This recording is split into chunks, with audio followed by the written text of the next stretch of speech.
Assalamualaikum warahmatullahi wabarakatuh.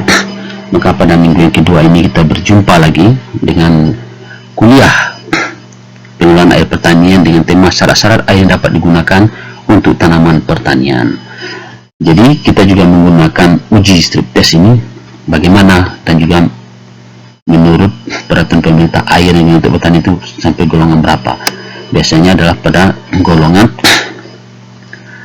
1 sampai 6 bisa digunakan untuk tanaman pertanian atau irigasi. Kita amati selanjutnya. Ini kita ulang lagi sedikit tentang siklus hidrologi kemarin. Maka kebutuhan air tanaman tersebut di lapangan itu tergantung dari siklus hidrologi. Tapi kalau di rumah kaca itu tidak, tergantung dari penyiraman kita. Karena rumah kaca itu tidak tergantung oleh air hujan. Ini adalah peraturan pemerintah tentang baku air sungai dan sejenisnya. Ada itu, ini kelas keterangan ini kita buat. Kelas 1 merupakan, ini ada 4 kelas. Air yang merupakan dapat untuk air baku, air minum, berarti ini bisa untuk PDAM atau pentungan lain yang dipercayakan di pusat mutu airnya yang sama dengan gunaan, bisa juga untuk air irigasi kebutuhan tanaman. Kelas kedua, air itu merupakan yang pentungan dapat digunakan untuk sarana prasarana rekreasi air, bisa pembudidayaan ikan tawar, bisa peternakan, bisa air, bisa untuk penanaman, bisa dan pentungan lain yang tapi ini tidak bisa untuk air minum, air baku tidak bisa ya, untuk PDAM tidak bisa kelas 2 ini, tapi untuk irigasi bisa. Kelas 3 merupakan air yang peruntukannya dapat digunakan untuk pembudidayaan ikan air tawar, peternakan air dan mengairi tanaman atau pentungan lain yang besar. Ini untuk pertanian juga bisa, tapi untuk air baku tidak bisa, untuk rekreasi juga tidak bisa. Ini yang kelas 3 ini, ke atas dia tidak bisa. Kelas keempat itu merupakan air yang peruntukannya dapat digunakan untuk mengairi tanaman, bentuk lainnya berdasarkan ini cuma bisa untuk irigasi saja. Kelas 4 ini untuk budidaya ikan tidak bisa, untuk rekreasi tidak bisa, untuk air baku juga tidak bisa. Ini dilakukan oleh Presiden kita Joko Widodo.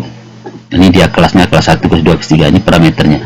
Ada parameternya itu fisika, kimia dan biologi, ditetapkan oleh pemerintah.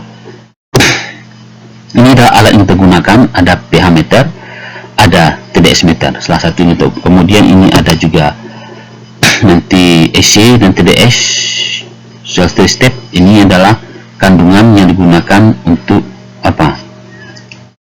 Air. Kalau sangat rendah dia itu hasilnya tidak ada masalah. Ini cocok untuk air minum nih. Kecil 250 cocok untuk air minum, untuk air baku.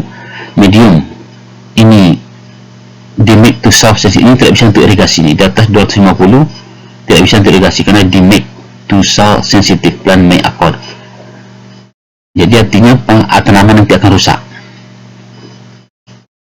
Dan 750 ini tanaman yang yang tolerasi terhadap garam ini tidak akan rusak. Kemudian very high 2250 juga, ini juga tidak bisa digunakan. Kenapa? Karena akan rusak juga tanamannya, lebih rusak lagi.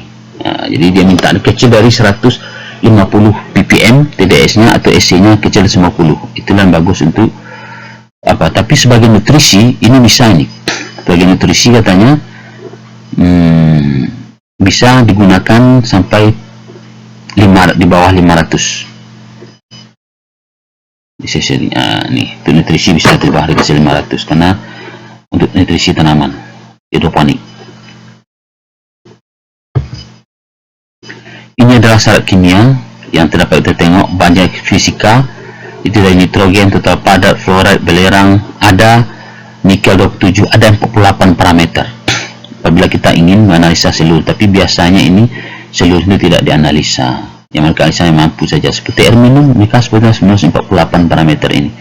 Tapi kita lihat air minum mineral, kita minum itu di rumah tangga, kita tidak analisa, kita minum saja. Jadi tingkat kesehatan kita itu ataupun pengaruh stunting sekarang ini banyak, mungkin tidak terlepas dari kualitas air minum kita yang tidak baik tanpa kita sadari. Kalau dulu banyak hutan bagus, sekarang hutan sudah habis, pupuk banyak digunakan, pujian pupuk masuk ke saluran mata air, kita minum lagi.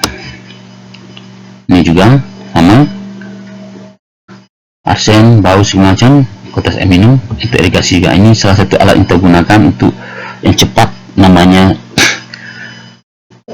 strip test reagent untuk mengukur lead, Pb, copper Cu, iron Fe, chromium Cl, sulfur SO4, free chlorine Cl-, bromine Br, nitrat NO3, nitrit NO2, merkuri Hg, raksa, fluoride F, hardness kesadahan, pH adalah pH atau alkalinitas. Ini alatnya.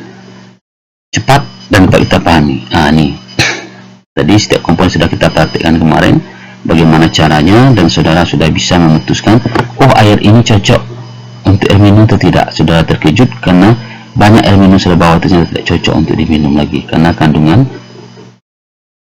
zat-zat polutan ada di sana. Tapi mau apa daya, maka rebus saja boleh. Air galon rebus saja dulu, kita mengamankan minimal bakteri E. coli-nya. Tapi ini membuktikan karena tubuh kita 80% adalah air, maka apabila airnya itu sudah tercemar, maka kita kisahnya akan berkurang. Inilah apanya.